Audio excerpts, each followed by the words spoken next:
सब देखने और सुनने वालों की खिदमत में मोहब्बत भरा सलाम। पाकिस्तान चलेंगे, हमारे ब्यूरो चीफ है। सबसे पहले आपको बताएं कि एक और बड़ी गिरफ्तारी अमल में आई है। सर, क्या मामला है, जरा बताइए हमारे देखने वालों को। जी बिल्कुल, ये अहमद रजा साहब जो है उनकी गिरफ्तारी का मामला है। उनके ऊपर 9 मई के ऊपर असादारे जो है उनके ऊपर हमला करने का केस था, जिसके अंदर उनको 10 साल की सजा हुई थी।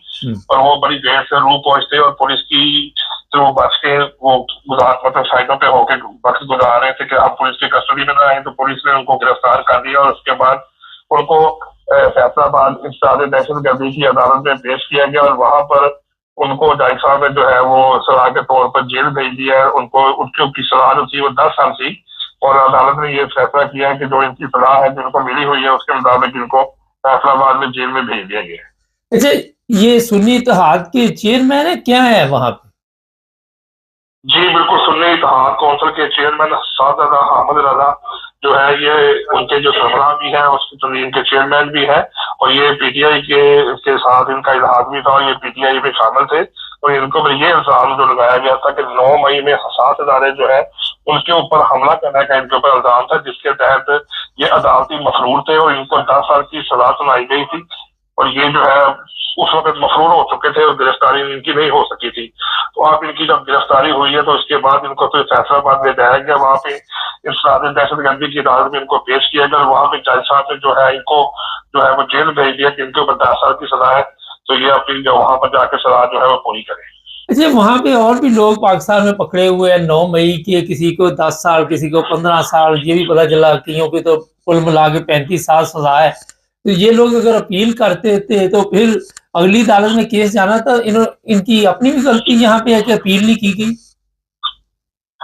जी बिल्कुल ऐसा ही है कि अगर ये अगर ट्रायल कोर्ट से ऊपर अपर कोर्ट पे जाके तो ये जो है अपील करते हैं तो जरूर इनको बेनिफिट मिल जाता है। मोहम्मद करीम साहब के जो वकील है उन्होंने यही बात बताई है कि हम जो है ऊपर जाके जो अदालत आलिया है उसमें जाके अपील करेंगे और जो ये सजा है दी गई है इसको मुलज़्ज़म करार देने के लिए दरखास्त देंगे। तो इसी तरह जो बाकी पीटीआई के अफराद जो पुलिस की हिरासत में है जिनको सजाएं दी गई है 10 साल, 14 साल, 20 साल या 30 साल, तो उनका भी यही था कि अगर वो सुप्रीम कोर्ट में जाके इस फैसले के खिलाफ दरखास्त जमा कराएंगे तो जरूर जो है कि उनके ऊपर जो है अदालत फैसला करेगी। तो अदालत का तो ये काम है, अगर अदालत मुनासिब समझेगी तो वो ये कहेगी कि आपकी सजा ठीक है तो फिर उसको जारी रखेंगे। अगर वो अदालत कहेगी कि ये ठीक नहीं है तो उसको खत्म कर सकती है, बरी कर सकती है या उसको बिल्कुल FIR को खत्म करके मुकदमा खारिज कर सकती है। अच्छा सर, बड़े वाकयात हो रहे हैं, कभी मीरपुर में, कभी किसी जगह पुलिस से लोग महफूज नहीं है। कोई अगर FIR दर्ज करवाने जाता है तो वो लड़कियां जो है उनके इज्जत के साथ खेला जाता है।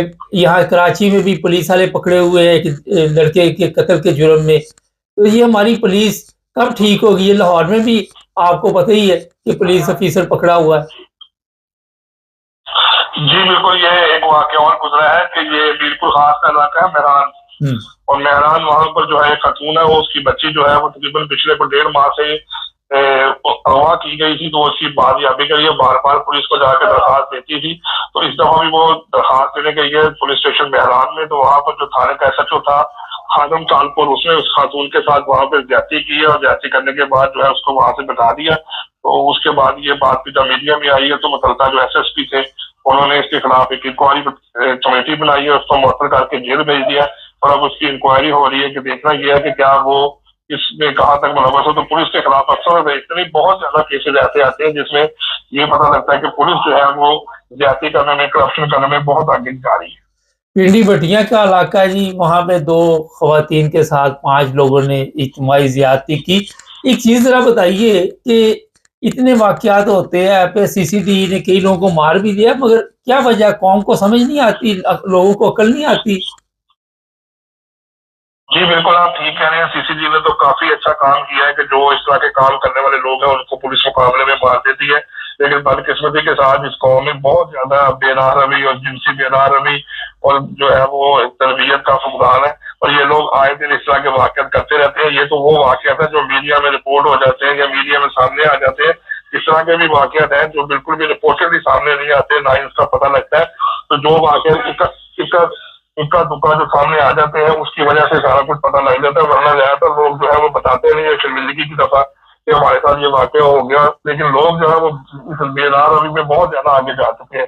سٹی اور احاطہ ادارے جو ہے وہ یہ کوشش کرتے رہتے ہیں کہ کسی نہ کسی طریقے سے ان کو کور کیا جائے، لیکن ابھی تک جو ہے وہ خاصا اس میں کمی نہیں آئی. داتا دربار کے ارد گرد بھی صفائی شروع ہو گئی ہے، کچھ بلڈنگیں گرائی جا رہی ہیں، آپریشن چل رہے ہیں، لوگ وہاں پہ احتجاج بھی کر رہے ہیں. جی بالکل، آج سے 3-4 روز قبل رات کے وقت بالکل داتا دربار کے ساتھ کبوتر مارکیٹ ہے، برڈ مارکیٹ کہتے ہیں، جہاں پر کبوتر اور دوسری چیزوں کی مارکیٹ تھی. تو وہاں پر رات کے وقت جو ہے وہ یہ پیرا فورس جو نئی مریم نواز صاحبہ نے جو بنائی ہے، وہاں پر وہ فورس گئی ہے، اور کارپوریشن کی جو لوکل کے عملہ ہے، جو ساتھ پولیس ہے، وہ گئے ہیں وہاں پر جا کے انہوں نے ان کے سب پنجرے اور چیزیں جو ہے ان کو اٹھا لیا ہے، کچھ کو آگ لگا دی ہے، جو ان کے آگے تھڑے اور دکانیں بنی ہوئی تھی ان کو انہوں نے ڈیمولش کر دیا ہے. اس کی وجہ سے لوگوں میں بہت زیادہ جو ہے وہ خوف و رعب اور شدید غم و غصہ پایا جا رہا ہے. ایک تو وہ کہتے ہیں ہمارے یہاں پہ ملک میں مہنگائی بہت زیادہ ہے، کاروبار نہ ہونے کے برابر ہے، اور اوپر سے جب ہمارا تھوڑا بہت کاروبار چلتا ہے تو کارپوریشن یا انتظامیہ آ کے وہ ہمارے تجاوزات کی آڑ میں ہمارے کاروبار کا نقصان کر جاتی ہے، جس سے ہمارا جو ہے ملک میں سروائیو کرنا جو ہے بہت زیادہ مشکل ہو چکا ہے. سر یہ بتائیے کہ جب سے یہ تحریک لبیک کے خلاف کارروائی شروع ہوئی ہے، کچھ ایف آئی آر کم ہوئی ہیں جو توہین مذہب کی ایف آئی آر کاٹی جا رہی تھی؟ جی بالکل، جب سے یہ واقعہ ہوا ہے ثانیہ مریضے کے بعد، لیکن ابھی تک جو ہے رپورٹڈلی ہمارے پاس کوئی ایسی انفارمیشن نہیں آئی جس کے تحت اب یہ آپ کو بتا سکے کہ کسی کے خلاف توہین مذہب کی کوئی ایف آئی آر کٹی ہے یا کسی نے کوئی توہین مذہب کی کارروائی کی ہے. ابھی تک جو بظاہر جتنے دن گزرے ہیں اس میں ایسا کوئی واقعہ پیش نہیں آیا، لیکن پولیس بھی یہی سمجھ رہی ہے کہ یہ لوگ براہ راست ملوث تھے اور تھریٹ کر کے لوگوں کو مذہبی آڑ کے اندر ملوث کر کے اپنا مسئلہ نکالنے کے لیے ان کے خلاف جھوٹی ایف آئی آر کرواتے تھے. تو پولیس نے بھی یہ کہا کہ امید ہے کہ اس کے اندر کمی آئے گی. اچھا، سب دیکھنے اور سننے والوں کی خدمت میں محبت برا السلام. عرفان احمد خان صاحب ہمارے ساتھ ہیں، کچھ انٹرنیشنل حالات پہ آج نظر ڈالیں گے. لیکن خان صاحب سب سے پہلے یہ بتائیے کہ یہاں پہ جو لوگ جرمنی میں سیرین ہیں ان کے بارے میں تو اس طرح کا اب کافی سوشل میڈیا پہ بھی مواد ہے کہ یہ سب واپس جائیں گے. آپ دیکھ رہے ہیں وہ کہتے ہیں اگر نہیں جائیں گے تو انہیں زبردستی بھیجا جائے گا. یہاں پہ کچھ لڑکیاں جو سیریا سے تعلق رکھتی ہیں وہ کہتے ہیں جی ہم چلے جاتے ہیں، ہم نے اتنا ٹیکس دیا، اتنے سال 8 سال ہم نے کام کیا، ہمارے وہ ٹیکس کے پیسے دو. تو کیا دیکھ رہے ہیں کون سے موڑ پہ جا کے یہ سب کچھ بریک لگے گی؟ دیکھیں مبارک صاحب، جرمنی کے اندر جمہوری ملک ہے، زبردستی کسی سے نہیں کی جائے گی. کوئی نہ کوئی ایسی راہ نکالیں گے یہ لوگ جس کے اندر اپنے پر جو بوجھ ہے اس کو یہ کم کرنا چاہتے ہیں. پہلی آفر انہوں نے سب کو یہ دی ہے کہ بھائی آپ کام کریں، اپنے آپ کا بوجھ اٹھائیں، ہم آپ کو رکھنے کے لیے تیار ہیں، جرمن سوسائٹی کا حصہ بنے. جرمنی کے اندر جو یہ بدامنی کی فضا پیدا ہو رہی ہے، کرائم بڑھ رہے ہیں، اس سے آپ اپنا ہاتھ روکیں. جرمن انٹیگریشن کے اندر آپ آ جائیں تو ہم آپ کوئی کسی کو نہیں نکال رہا، ہمیں لوگوں کی ضرورت ہے. مثال انہوں نے یوکرائن کی دی ہے کہ بھئی یوکرائن کے اندر 51% لوگ جو ہیں وہ اپنی کاموں پہ کھڑے ہوئے ہیں، اپنی رزق کو خود پیدا کر رہے ہیں. جبکہ سیرین کے ساتھ یہ انہوں نے بتایا 2,87,000 صرف کام کر رہے ہیں 1 ملین میں سے. تو اس کے لیے انہوں نے راہ بتا دی ہے کہ بھئی آپ کام کریں تو ہم آپ کو نہیں نکالیں. تو اگر کوئی جہاں جو شور کا کام کرنے کے لیے بھی تیار نہیں ہے اور جس سے فارغ بیٹھا بنا ظاہر ہے کہ الٹے سیدھے سوچ انسان کی اصلی کرمنل کام کرتا ہے، تو اس صورت میں پھر یہ ہے کہ بھئی آپ کو لازمی بات ہے کہ وہ پھر نکالنے کے لیے. لیکن جرمنی کے اندر لازمی کسی نہ کسی کورٹ سے، عدالت سے وہ اس کا فیصلہ لیں گے، پھر بندے کو ڈپورٹ کریں گے. ایسا نہیں ہوگا کہ ہاں یہ رات کو گھر سے پکڑا اور نکال دیے. جس کو اسائلم ختم ہوتا ہے اس کو بھی پرچی ہاتھ میں دیتے ہیں کہ آپ 1 مہینے کے اندر 30 ڈیز میں جس بارڈر سے بھی آپ ملک سے باہر جائیں اس بارڈر پہ یہ پرچی دے دیں. جب وہ پرچی ان تک نہیں پہنچتی پھر وہ کہتے ہیں کہ ہاں یہ بندہ اللیگل ہمارے پاس ملک میں موجود ہے، اور اس کو جب وہ پکڑتے ہیں تب بھی وہ عدالت کے سامنے پیش کرتے ہیں. اس تاریخ کو ہم نے ملک سے باہر جانے کے لیے کہا تھا، اس تاریخ تک چلے جاؤ، یہ 25 کو دی تھی، اس نے یہ نہیں کیا، یہ ملک کے اندر اللیگل ہے، ہم اس کو ڈپورٹ کرنا چاہتے ہیں. عدالت اس کو کنفرم کرتی ہے تو پھر ڈپورٹ کیا جاتا ہے. تو ایسی کیفیت جو جس قسم کا آپ ذکر کر رہے ہیں، میں نہیں سمجھتا کہ جرمنی کے اندر ایسا ہوگا. لیکن حالات دن ب دن جس ڈائریکشن میں جا رہے ہیں، اب کل ہی کی خبر تھی کہ جرمنی کے اندر جو سوشل میڈیا ہے اس کے اوپر تیزی سے یہ خبریں پھیل رہی ہیں کہ جرمنی کے اندر اس سال کرسمس مارکیٹ نہیں ملے گی، نہیں لگے گی. اب بتائیں اگر کرسمس مارکیٹیں 2500 کرسمس مارکیٹ جو ہے وہ جرمنی کے اندر لگتی ہے ہر سال. آج اس کے اوپر بہت بڑا آرٹیکل آیا ہے کہ یہ افواہ کیوں اڑائی جا رہی ہے، اور حکومتی ذرائع جن سے ان سے پوچھا گیا ہے تو انہوں نے یہ کہا ہے کہ ہر جگہ پر سیکورٹی کا سسٹم قائم کرنا پڑے گا، اور 80,000 سے لے کے 1,50,000 تک اس سیکورٹی کا خرچہ آئے گا کرسمس مارکیٹ کا. تو اگر جو افورڈ کر سکتا ہے اس کو وہ کرسمس مارکیٹ لگا لے، جو افورڈ نہیں کر سکتا وہ اس کو پھر اپنی کرسمس مارکیٹ نہیں لگانی چاہیے. حکومت مطلب ہر جگہ جو سیکورٹی پرووائڈ کر رہا ہے حکومت کے پاس کی بات نہیں ہے، اس لیے لوگوں کو خود اپنی کرسمس مارکیٹیں جو ہے ان کو آرگنائز کرنا پڑے گا ان کی سیکورٹی کو. ہم صرف نگاہ رکھ سکتے ہیں، وہاں پر بندے کھڑے نہیں کر سکتے. اب یہ ایک نئی بحث جو ہے شروع ہو گئی ہے اس کے اندر. اب ظاہر اس مضمون کے بعد بھی سوشل میڈیا کے اوپر بہت زیادہ جو ہے مزید شور پڑے گا. تو اب نظر مطلب لوگ یہی کہہ رہے ہیں سوشل میڈیا پہ کہ بھائی اس سال کرسمس مارکیٹیں شاید نہ لگے. اب اگر اس ملک کے اندر اپنے ملک میں کرسمس مارکیٹیں بھی جرمن نہ لگا سکے تو آپ دیکھ لیں اس کا ریئیکشن ایک جرمن کے اوپر کیا ہوگا. اچھا ظاہر ہے اس کا اس سیکورٹی کا مسئلہ ہم لوگ ہی ہے جو باہر سے آئے ہوئے ہیں. جی اچھا خان صاحب، سیاسی پناہ اب سوڈان میں حالات ایسے پیدا ہوئے ہیں اس وقت، اگر دیکھا جائے کسی نہ کسی ملک میں کوئی نہ کوئی پرابلم چل ہی رہی ہوتی ہے، وہاں پہ جو لوگ ہیں وہ بھی وہاں سے نکل رہے ہیں آہستہ آہستہ. تو کل کو اگر وہ لوگ یہاں پہ آ جائیں گے پھر یہ کیا کریں گے؟ کہاں سے لوگ آ جائیں گے؟ سوڈان فلسطین اس وقت سوڈان کے حالات بڑے دیکھیں وہ اسی لیے وہ کوشش ان کی یہی ہے کہ بھئی انہوں نے اس لیے قانون کو سخت کر دیا کہ بھئی جو جہاں ٹچ کرے گا وہیں پر اسائلم لے گا. سوڈان ایک ایسا ملک مطلب جو صورتحال پیدا ہوئی ہے، لوگ کسی نہ کسی رستوں سے نکل آتے ہیں اور یورپ پہنچنے میں کامیاب ہو جاتے ہیں. تو اسی لیے انہوں نے بارڈروں کے اوپر دوبارہ بارڈر کر دیے ہوئے کہ بھئی آپ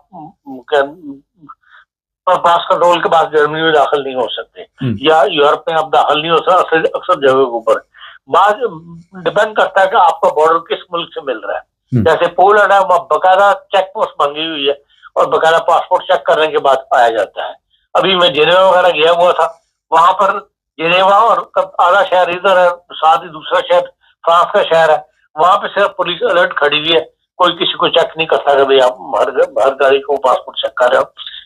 بعض جگہ کے اوپر کوئی بھی نہیں کھڑا ہوا، ڈپینڈ کرتا ہے کہ آپ کو کہاں سے بارڈر چیک کر رہے ہیں. تو ظاہر ہے کہ جو ایسی دور کے بارڈر ہیں جہاں سے سوڈان لوگ داخل ہو سکتے ہیں، جن دور کے بارڈروں پہ وہ زیادہ تر ایسٹ جرمنی کا رستہ استعمال کرتے ہیں یا یہ فرانس کا نیا رستہ لوگوں نے پکڑا ہوا ہے. وہاں 12 سخت بارڈر کر دیے جائیں گے اور اس طرح لوگوں کو داخل ہونے نہیں دیا جائے گا اب یورپ کے اندر. جی خان صاحب تھوڑا سا چلتے ہیں، اب پاکستان کے لیے بھی کچھ نہ کچھ ہے ہمارے پاس، لیکن اس سے پہلے یہ چیز سامنے آئی ہے کہ ٹرمپ کی مقبولیت میں کمی ہوئی ہے اور اب لوگ اسے اس طرح پسند نہیں کر رہے جس طرح شروع میں شور شرابہ تھا. آپ دیکھ رہے ہیں آنے والے دنوں میں اور بھی اس کا گراف گرے گا؟ دیکھ لیں اس کا اگر وہ اپنے آپ کو تبدیل نہیں کرے گا فوری طور پہ تو اس نے دیکھ لیں ایک تبدیلی اس میں یہ آئی ہے کہ اس نے اب تک کانگریس اور ریپبلکنس اور جو ہے ڈیموکریٹکس کے ممبر کانگریس وغیرہ جو سینٹ سے ان سے کوئی ملاقاتیں وغیرہ نہیں کی تھی. اب کل رات کی خبر ہے کہ اس نے جو سینٹ کے ممبر ہیں ڈیموکریٹک کے ان کے ساتھ ملاقاتوں کا اعلان پروگرام بنایا ہے. اس کا اعلان کیا کہ میں اپنی سب کے ساتھ ملوں گا.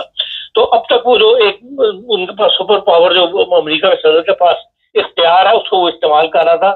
سینٹ اور کانگریس کو وہ لفٹ نہیں کروا رہا تھا یا وہاں سے پاس نہیں کروا رہا تھا تمام آرڈرس وغیرہ کو. تو اب ظاہر ہے امریکہ کی پڑھی لکھی سوسائٹی ہے اور اس کا جو اثر ہوا ہے وہ آپ کے سامنے آ گیا ہے کہ بھائی ان تینوں انتخابات جو ہے وہ ہار گئی ہے اور ڈیموکریٹک جو ہے وہ زیادہ. تو میرے الیکشن اب 100 سال بھی نہیں رہا ان کے آنے میں. تو ظاہر ہے کہ اگر سینٹ کے اندر پاسا پلٹ گیا ڈیموکریٹک آ گئے تو پھر ان کو پاس کرنا مشکل ہو جائے گا اپنے بلز کو. کانگریس تو پاس کر رہی ہے لیکن سینٹ تو پاس نہیں کرے گی. تو اس لیے لازمی اب جو ان کا رویہ تھا اس میں تبدیلی آئے گی اور خود جو ریپبلکنس ہیں وہ ان کو مجبور کریں گے کہ آپ یہ جو پالیسیز آپ نے اپنائی ہوئی ہے اس کو جانچ چھڑا کے اور باقاعدہ جو جمہوری روایات ہیں یا جمہوری طور پر آپ امریکہ کے اندر کے صدر کو بطور صدر کے جمہوری روایات اور جمہوری کلچر کو فروغ دینے کی کوشش کریں. تو یقیناً اس کا اثر پڑا ہے جو کچھ آپ کو نظر آ رہا ہے جو نیو یارک الیکشن میں ہوا ہے یا ورجینیا میں یا نیو جرسی میں جو کچھ ہوا ہے اس کا بہرحال اب ٹرمپ صاحب کی کوئی نہ کوئی تبدیلی جو ہے ان کی اپنی طبیعت میں آئے گی. خان صاحب پاکستان کہتے ہیں کہ ججوں کے اوپر بڑی گہری نظر رکھی ہوئی ہے اور بڑے جو 27ویں جو ترمیم وہاں پہ ہو رہی ہے اس میں ججوں کے لیے اور مشکلات آ رہی ہے. تو جب عدلیہ آزاد نہیں ہوگی ایک طرف ہمارے کئی منسٹر کہہ رہے جی عدل و انصاف ہو رہا ہے اس میں بہتری لائی جا رہی ہے, جب تک عدلیہ آزاد نہیں ہے ایماندار نہیں تو کہاں سے انصاف آئے گا؟ دیکھیں عدلیہ میں جو مین اس وقت محاورہ ہے وہ ہے کہ بھئی انہوں نے جو میثاق جمہوریت سائن کیا تھا نون لیگ نے اور پیپلز پارٹی نے بے نظیر بھٹو صاحبہ نے اور نواز شریف صاحب نے, اس میں انہوں نے آئینی عدالت کی گنجائش رکھی تھی کہ پاکستان میں آئینی عدالت ہونی چاہیے. اب یہ سوال جو ہے دوبارہ بلاول صاحب نے اٹھایا تھا لیکن کیونکہ ان کو ووٹ چاہیے تھا مولوی فضل الرحمان کا اور اس نے کہہ دیا کہ یہ آئینی عدالت میں نہیں مانتا آپ آئینی بینچ بنا لیں. اس وقت کیونکہ باقی چیزیں پاس کروانا ضروری تھی تو انہوں نے اس کی یہ بات مان لی ایک بدل ہو کے, دل سے نہیں مانی انہوں نے یہ بات. اس لیے اب ایک سال کے اندر ہی انہوں نے دوبارہ مسئلہ اٹھا دیا کہ جی نئی آئینی عدالت جو ہے وہ قائم کی جائے. تو اب آئینی عدالت کا مسئلہ جو ہے کھڑا ہو گیا اور بعد آئینی عدالت پاس ہو جائے گی. آپ بلاول صاحب نے کل جو پوائنٹ اٹھایا ہے وہ ان کا معقول سیاسی پوائنٹ ہے. وہ کہتے ہیں کہ آئینی عدالت کے اندر تمام صوبوں کے جج جو ہیں وہ ایکول ہونے چاہیے. مطلب اگر دو لینے یا تین لینے, ان کا یہ جو آئینی مسودہ تیار کیا گیا اس میں 7 کی گنجائش رکھی ہے انہوں نے کہ آئینی عدالت میں 7 ہوں. تو وہ یہ کہتے ہیں کہ نہیں ہر صوبے سے برابر بندہ ہونا چاہیے تاکہ کسی صوبے کی اگر اکثریت ہوگی تو وہ فیصلہ حکومت کی اس سے فیصلہ لے سکتی ہے یا وہ حکومت کے اس میں آ سکتا ہے, آپ کو فیصلہ ایسا دے سکتا ہے جو حکومت کو سوٹ کرتا ہو. تو یہ بات اس کی معقول ہے کہ ہاں تاکہ بیلنس رہے آئینی عدالت کا. اب جرمنی کے اندر بھی آئینی عدالت ہے اور اس سال اپنے 75 سال جو ہے وہ منا رہی ہے آئینی عدالت کو. فرسٹ کلاس کام کا آج تو سکون ہو گئے, آج تو وہ کام کرتے چلے آئے, اس میں کوئی حرج نہیں. باقی یہ ہے کہ جو 18ویں ترمیم جو پیپلز پارٹی نے پاس کی تھی اصل مسئلہ تو وہ ہے کہ اس کو یہ واپس کرنا چاہتے ہیں کہ بھئی اختیارات جو ہیں وہ صوبوں سے واپس لے کے دوبارہ سینٹر کے ہاتھ میں آ جائیں.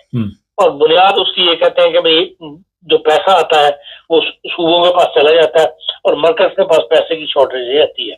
تو اصل مسئلہ تو یہ ہے کہ وہ 18ویں جس کے پیچھے آپ کی اسٹیبلشمنٹ بھی یہی چاہتی ہے کہ یہ 8ویں ترمیم جو ہے وہ واپس لی جائے. تو جو 27ویں ترمیم ہے اس میں مین ریزن یہ ہے جس کے لیے پیپلز پارٹی جس نے یہ 18ویں ترمیم کروائی تھی وہ ابھی تک تو راضی نہیں ہوئی. آگے دیکھیں 2-3 دن کے اندر کیا اس کا رزلٹ نکلتا ہے. بلاول نے تو کہہ دیا کہ نہیں اس میں ہم راضی نہیں ہیں, اگر نہیں راضی ہوتے تو پھر کوئی تبدیلی ممکن ہوگی. جو بھی بات یہی ہے کہ یہ باتیں ایسی کرتے ہیں شروع کے اندر لیکن اخیر میں آ کے مان جاتے ہیں. ان کو کیا لالچ دیے جاتے ہیں اندر ٹیبری ہے, کیا بات ہے کہ پہلے بھی 26 ترمیم کے اندر بھی پیپل پارٹی نے ایک موقع لایا تھا لیکن بعد میں پیچھے ہٹ گئے. اب بھی مجھے یہی نظر آتا ہے کہ یہ اینڈ پہ آ گئے. اب وہ مجھے نہیں پتا اسٹیبلشمنٹ کا پریشر ہوتا ہے یہ کیا ہے یا کوئی ایسی دھمکی ہوتی ہے جس کی بنا پر یہ لوگ پیچھے ہٹ جاتے ہیں. اب بھی کہہ تو رہے ہیں یہ لیکن یہ آپ دیکھ لیں ایک ہفتے کے اندر جو ہے یہ معاملہ پلٹ جائے گا. اگر اگلوں نے فیصلہ کیا ہے 27ویں ترمیم کا تو وہ کروا لیں گے. سنی اتحاد کے حامد رضا جو تھے ان کو بھی آج 10 سال کے لیے جیل بھیج دیا گیا. پی ٹی آئی کے لوگ بھی جیلوں میں 9 مئی کے کیسوں میں پڑے جیلوں میں ڈال دیے گئے, کسی کو 10 سال 20 سال 35 سال. اور خان صاحب کیا دیکھتے ہیں یہ تو کافی وہاں پہ ان لوگوں کے لیے مشکل کھڑی ہو گئی ہے.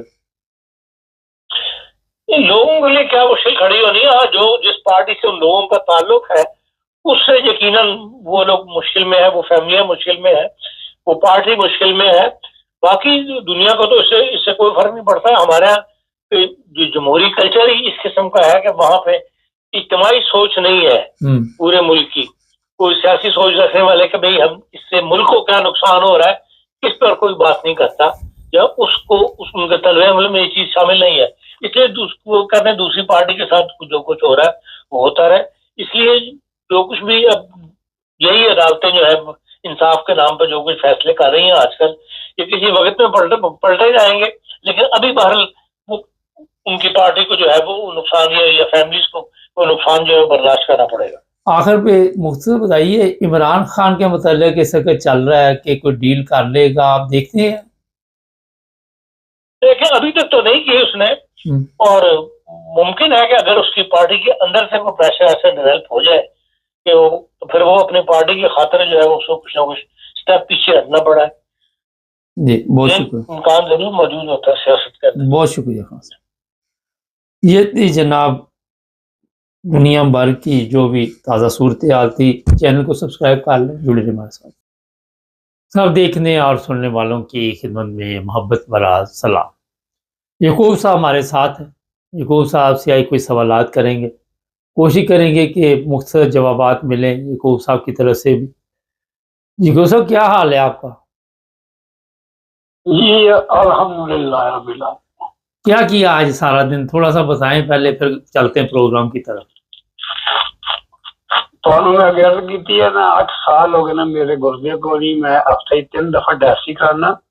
ਤੁਸੀਂ ਅੱਜ याद कर लियो, सोमवार बुधवार ते जुमा मतलब अज भी हुई ये 3 दिन लाजमी जाना होता है। बारिश होवे, बर्फबारी होवे, 5 दिसंबर होवे, कोई ਵੱਡੇ ਤੋਂ ਵੱਡਾ दिन होवे, ये 3 दिन जिन्हां बंदा दे गुरदे नहीं ना उन्हां दी ये 3 दिन डायलिसिस होनी होती है हर कीमत ते। खुदा ना करे कोई ऐसा मौका बन जाए, पहले तो पिछले पैर लाजमी जाना पवेगा। जे तुहाडी पिछले पैर कितनी देर लगदी है थे? आज पिछले पैर को बनना एमरजेंसी है, कितनी देर लगदी लाजमी होती है जी। कितना टाइम लगता फिर? 4 घंटे टाइम है। जिसले नवा बंदे नूं मशीन लगती है ना, ये खून इतना गंदा नहीं होता ते बंदे नूं कईयां नूं हफ्ते ही 2 बारी भी करते हैं। अच्छा, 3 घंटे भी करते। मेरी भी पहला 8वां साल, 3 साल मेरी भी हफ्ते 2 बारी होती रही है। अच्छा, ਇਹਦੇ ਨਾਲ ਇਹ ਦੱਸੋ, ਇਹ ਤੇ ਹੋ ਰਹੀ, ਇਹਦੇ ਨਾਲ ਕੋਈ ਹੋਰ ਵੀ ਤਕਲੀਫ ਹੁੰਦੀ ਹੈ? ਪਿਸ਼ਾਬ ਵਗੈਰਾ ਇਹਦੇ ਵਿੱਚ ਕੋਈ ਮਸਲਾ ਬਣਦਾ? ਪਿਸ਼ਾਬ ਤੇ ਜਵੇਦ ਸਾਹਿਬ ਨਹੀਂ ਆਉਂਦਾ ਤਾਂ ਹੀ ਤੇ ਡਾਇਲਿਸਿਸ ਸ਼ੁਰੂ ਹੋ ਗਿਆ। ਅਗਰ ਪਿਸ਼ਾਬ ਆਵੇ, ਗੁਰਦੇ ਤੁਹਾਡੇ ਸਹੀ ਕੰਮ ਕਰਨ ਤੇ ਫਿਰ ਤੇ ਡਾਇਲਿਸਿਸ ਦਾ ਮਸਲਾ ਹੀ ਕੋਈ। ਡਾਇਲਿਸਿਸ ਉਦੋਂ ਹੀ ਮਸ਼ੀਨ ਲੱਗਦੀ ਹੈ ਜਦੋਂ ਤੁਹਾਨੂੰ ਪਿਸ਼ਾਬ ਤੁਹਾਡਾ ਬੰਦ ਹੋ ਜਾਂਦਾ, ਨਹੀਂ ਆਉਂਦਾ। ਅੱਛਾ ਠੀਕ ਹੈ। अच्छा ਹੁਣ ਇਹ ਦੱਸੋ, ਮੈਂ ਨਾਲ ਥੋੜਾ ਪਿਆ ਹੁੰਦਾ ਬੰਦੇ ਨੂੰ ਜਿਸ ਵੇਲੇ ਮਸ਼ੀਨ ਲੱਗ ਜਾਂਦੀ ਹੈ। ਇਹ ਮਸ਼ੀਨ ਕਿਉਂਕਿ ਖੂਨ ਗੰਦਾ ਹੋ ਜਾਂਦਾ, ਅੰਦਰ ਰੁਕ ਜਾਂਦਾ, ਬੰਦਾ ਮਰਨ ਵਾਲਾ ਹੋ ਜਾਂਦਾ ਬੰਦਾ। ਅਗਰ ਡਾਇਲਿਸਿਸ ਉਸੇ ਵੇਲੇ ਉਹ ਤੁਹਾਨੂੰ ਕਰਾ ਜਿਹਾ ਪਾਉਂਦੇ ਨੇ ਵਿੱਚ ਸਾਲ ਦੇ ਬਾਅਦ ਜਾਂ ਸੀਨੇ ਵਿੱਚ, ਤੇ ਤੁਹਾਨੂੰ ਅਗਰ ਮਸ਼ੀਨ ਨਾ ਲੱਗੇ ਤੇ ਬਗੈਰ ਮਸ਼ੀਨ ਤੋਂ ਤੁਸੀਂ 24 ਘੰਟੇ ਜ਼ਿੰਦਾ ਨਹੀਂ ਹੋ ਰਹਿ ਸਕਦੇ, ਫੜਕ ਕੇ ਮਰ ਜਾਓ। ਅੱਛਾ, ਤੇ ਜੇ ਮਸ਼ੀਨ ਲੱਗ ਜਾਂਦੀ ਹੈ ਨਾ ਤੇ ਫਿਰ ਇਹ ਹੈ ਉਹ ਖੂਨ ਸਾਫ਼ ਕਰਦੀ ਹੈ। ਕਿ ਗੁਰਦਾ ਚੇਂਜ ਵੀ ਤੇ ਕਰ ਦਿੰਦੇ ਨੇ ਨਾ? ਥੋੜਾ ਛੋਟਾ ਪਿਆ ਹੁੰਦਾ ਨਹੀਂ, ਗੁਰਦਾ ਚੇਂਜ ਵੀ ਤੇ ਕਰ ਦਿੰਦੇ ਨੇ ਨਾ। ਇੱਥੇ ਮੈਂ ਕਈ ਲੋਕਾਂ ਨੂੰ ਮਿਲਿਆ, ਜੇ ਗੁਰਦਾ ਚੇਂਜ ਹੁੰਦਾ ਜੀ, ਉਹ ਆਪਣੇ ਵਕਤਾਂ ਦੀ ਗੱਲ ਹੈ। ਕਈਆਂ ਬੰਦਿਆਂ ਨੂੰ ਤੇ ਜੇ ਨੰਬਰ ਜਲਦੀ ਆ ਜਾਂਦਾ, ਕਈਆਂ ਦਾ ਨੰਬਰ, ਕਿਉਂਕਿ ਗੁਰਦੇ ਦਾ ਨੰਬਰ ਹੁੰਦਾ ਨਾ, ਜਿਸ ਵੇਲੇ ਬੰਦਾ ਬਿਮਾਰ ਹੁੰਦਾ ਉਸੇ ਦਿਹਾੜੇ ਹੀ ਉਹ ਬੰਦੇ ਦਾ ਨੰਬਰ ਨੂੰ ਪਤਾ ਹੁੰਦਾ ਕਿ ਬੰਦੇ ਨੂੰ ਇਸ ਨੰਬਰ ਦਾ ਗੁਰਦਾ ਹੋਵੇਗਾ ਤੇ ਗੁਰਦੇ ਦਾ ਇਹ ਸਾਈਜ਼ ਹੈ। ਉਹ ਜਿਸਲੇ ਉਹ ਪਾਉਂਦੇ ਨੇ ਨੰਬਰ ਵਿੱਚ ਬੰਦੇ ਤੁਹਾਡੇ ਕੇ 1500 ਬੰਦਾ, 500 ਬੰਦਾ, 2000 ਬੰਦਾ, ਤੁਹਾਡਾ ਆਪਣੇ ਨੰਬਰ ਤੇ ਆਉਣਾ। ਫਿਰ ਇੱਕ ਵਾਰੀ ਇਹ ਹੁੰਦਾ ਕਿ ਤੁਹਾਡਾ ਨੰਬਰ ਪਿੱਛੇ ਹੈ, ਲੇਕਿਨ ਜਿਸ ਬੰਦਾ ਨੰਬਰ ਆ ਗਿਆ ਜਿਹੜਾ ਗੁਰਦਾ ਤੁਹਾਨੂੰ ਪਤਾ ਨਹੀਂ, ਇੱਥੇ ਖਰੀਦਦਾ ਤੇ ਕੋਈ ਪਾਕਿਸਤਾਨ ਤੇ ਕੋਈ ਨਾ, ਇੱਥੇ ਕੋਈ ਨਾ ਕੋਈ ਜ਼ਮੀਂਦਾਰਾਂ ਦੀ ਹਕੂਮਤ ਹੈ ਤੇ ਨਾ ਕੋਈ ਅੰਮ੍ਰਿਤਸਰੀਆ ਕੰਜਰਾਂ ਦੀ ਹਕੂਮਤ ਹੈ। ਇੱਥੇ ਇਹ ਇਨਸਾਨ ਨੇ ਜਿਹਨੂੰ ਅਸੀਂ ਕਾਫਰ ਕਹਿੰਦੇ ਆ, ਯਕੀਨ ਕਰੋ ਤੇ ਅਸੀਂ ਕਾਫਰ ਨੂੰ ਕਹਿੰਦੇ ਆ, ਪਰ ਜਿਹਨਾਂ ਦੀ ਆਦਤਾਂ ਤੱਕੀ ਹੈ ਨਾ, ਮੈਂ ਅੱਜ ਯਕੀਨ ਕਰੋ, ਪਰਸੋਂ ਮੇਰੀ ਡਾਕਟਰ ਆਈ ਸੀ ਬੁੱਧਵਾਰੀ, 2 ਹਫ਼ਤੇ ਬਾਅਦ ਡਾਕਟਰ ਵੱਡੀ ਚੈੱਕ ਕਰਦੀ ਹੈ, ਜਿਹੜੀ 2 ਇੰਚ ਆਉਂਦੀ ਹੈ। ਉਹਨੇ ਮੈਨੂੰ ਨਹੀਂ ਦੱਸਿਆ ਅੱਜ ਮੇਰੇ ਕੋਲ ਸਵੇਰ ਜਿਹੜੀ ਉਹ ਮਸ਼ੀਨ ਲਾਉਂਦੀ ਹੈ ਜਨਾਨੀ ਆਈ ਹੈ, ਉਹਨਾਂ ਨੇ ਕੋਈ ਡਾਕਟਰ ਦੇ ਕੰਪਿਊਟਰ 'ਚ ਬਹਿ ਕੇ ਯਕੂਬ ਨੂੰ ਦਵਾਈ ਦਿਓ, ਮੈਂ ਘਰ ਕੇ ਤੱਕੀਏ 180 ਯੂਰੋ ਦੀ ਦਵਾਈ ਦਿਓ। ਤੇ ਉਹਨੇ ਕਿਹਾ 1 ਮਹੀਨਾ ਕੱਢੇ ਦੀ, 8 ਮਹੀਨੇ ਤੈਨੂੰ ਫ੍ਰੀ ਲੱਭੇ ਕਰੇਗੀ, ਹਿਸਾਬ ਲਾ ਲਓ, ਕੋਈ ਪੈਸਾ ਨਹੀਂ ਦੇਣਾ ਤੂੰ, 1 ਪੈਸਾ ਨਹੀਂ। ਇਹ ਵੀ ਜਿਹੜਾ ਤੁਸੀਂ ਉੱਥੇ ਜਾਂਦੇ ਜੇ, ਗੱਡੀ ਲੈ ਕੇ ਜਾਂਦੀ ਛੱਡ ਕੇ ਜਾਂਦੀ, ਗੱਡੀ ਲੈ ਕੇ ਜਾਂਦੀ ਹੈ, ਗੱਡੀ ਛੱਡ ਕੇ ਜਾਂਦੀ ਹੈ। ਬਾਈਪਾਸ ਮੇਰਾ ਫ੍ਰੀ ਹੋਇਆ, ਗੁਰਦੇ ਮੇਰੇ ਜਿਹੜੇ ਖਤਮ ਹੋਏ ਨੇ, ਸਾਰਾ ਜਿੰਨਾ ਮੇਰਾ ਕੰਮ ਹੋਇਆ ਉਹ ਫ੍ਰੀ ਹੋਇਆ। ਮੈਨੂੰ ਬਲੱਡ ਪ੍ਰੈਸ਼ਰ ਤੇ ਮੇਰਾ ਸ਼ੂਗਰ ਕੰਟਰੋਲ ਨਹੀਂ ਹੋਈ, 2 ਸਾਲ ਪਤਾ ਨਹੀਂ 2 ਵਾਰੀ ਮੈਂ ਕੋਮੇ 'ਚ ਗਿਆ, ਇਹ ਵਧੀਆ ਨਾਲ ਬਚਿਆ। ਮੈਂ 1 ਵਾਰੀ ਮੈਂ 11 ਘੰਟੇ ਕੋਮੇ 'ਚ ਰਿਹਾ ਤੇ 1 ਵਾਰੀ 5 ਘੰਟੇ। ਨਹੀਂ ਇਹ ਦੱਸੋ ਹੁਣ ਜਿਹੜਾ ਸਵਾਲ ਇਹਦੇ 'ਚ ਕਰਨ ਵਾਲਾ ਵਾ, ਤੁਹਾਨੂੰ ਇਹ ਫ੍ਰੀ ਸਰਵਿਸ ਦੇ ਰਹੇ ਨੇ, ਗੁਰਦੇ ਵਾਸ਼ ਹੋ ਰਹੇ ਨੇ, ਪਿਕ ਐਂਡ ਡ੍ਰੌਪ ਵੀ ਚੱਲ ਰਿਹਾ, 4 ਘੰਟੇ ਤੁਸੀਂ ਆਰਾਮ ਵੀ ਕਰਦੇ ਜੇ, ਉੱਥੇ ਆ ਕੇ ਆਪਣੀਆਂ ਲੋਕਾਂ ਦੀਆਂ ਤਸਵੀਰਾਂ ਵੀ ਲੱਗੀਆਂ ਹੁੰਦੀਆਂ ਕਿ ਮਸ਼ੀਨ ਫਲਾਣੇ ਬੰਦੇ ਨੇ ਲਾਈ ਹੈ ਜਿਹੜੇ ਗੁਰਦੇ ਵਾਸ਼ ਕਰਦੀ ਹੈ। ਗੱਡੀ ਦੇ ਬਾਹਰ ਤਸਵੀਰ ਕਿਸੇ ਲੱਗੀ ਦੀ ਕਿ ਜਿਹੜੀ ਤੁਹਾਨੂੰ ਲੈ ਕੇ ਜਾਂਦੀ ਛੱਡ ਕੇ ਜਾਂਦੀ, ਜਾਂ ਪਾਕਿਸਤਾਨ ਸਾਡੇ ਤਸਵੀਰਾਂ ਲਾ ਦਿੰਦੇ ਨੇ ਆਪਣੀਆਂ। ਸਵਾਲ ਹੀ ਪੈਦਾ ਨਹੀਂ ਹੁੰਦਾ, ਕਲਮਾ ਲਿਓ ਮੈਂ ਜੀ। ਹੈਲੋ, ਇਸ ਦਾ ਵੀ 4 ਲੱਖ ਰੁਪਇਆ ਪਹਿਲੇ ਹਾਲ ਦਾ ਮੇਰੇ ਤੇ 1 ਮਹੀਨੇ ਦਾ ਖਰਚਾ ਗਵਰਨਮੈਂਟ ਦਾ। ਕਿੰਨਾ?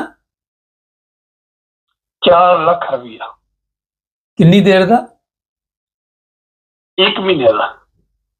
ਅੱਛਾ, ਉਹ ਗਵਰਨਮੈਂਟ ਦੇ ਰਹੀ ਹੈ। ਜਿਹੜੀ ਗੱਡੀਆਂ ਦਾ ਖਰਚਾ ਪਾਓ 13 ਵਾਲੀ ਦਿਹਾੜੀ ਹੁੰਦੀ ਹੈ ਮੇਰੀ ਮਹੀਨੇ 'ਚ। ਕੋਈ ਜੇ 31 ਦਾ ਮਹੀਨਾ ਹੋਵੇ ਨਾ ਤੇ ਸੋਮਵਾਰ ਤੋਂ ਸ਼ੁਰੂ ਹੋਵੇ ਤੇ 14 ਦਿਹਾੜੀਆਂ ਵਰਨਾ 13 ਲਾਜ਼ਮੀ ਹੁੰਦੀਆਂ ਨੇ, ਸਿਵਾਏ ਫਰਵਰੀ ਤੋਂ।